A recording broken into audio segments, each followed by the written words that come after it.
حنا السيد واقف على التليفون، قلب التليفون، عنده الواتساب، عنده مرته، عنده حياته الخاصه. اسرار هذاك التليفون، ما هو سندك في القانون؟ شنو هو الاجراء؟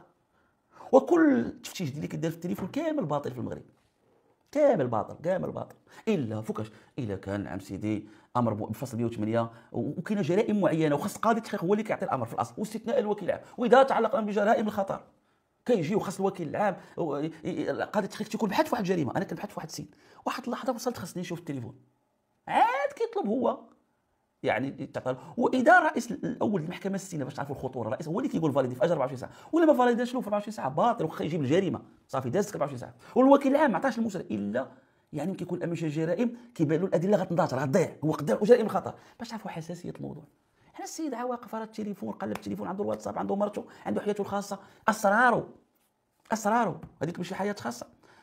شوفوا معايا قاعده اخرى غتنتهك، قاعده الفصل 31 ياك. اش كتقول لك الفصل 31؟ الدوله خاصها تداويك. واش كاين الفصل 31 ولا لا؟ تعمل الدولة والمؤسسات العمومية والجماعات الترابية على تعبئة كل الوسائل المتاحة لتيسير أسباب استفادة المواطنين والمواطنين على قدم المساواة من الحق في العلاج والعناية الصحية. عندي حق يتعالجني،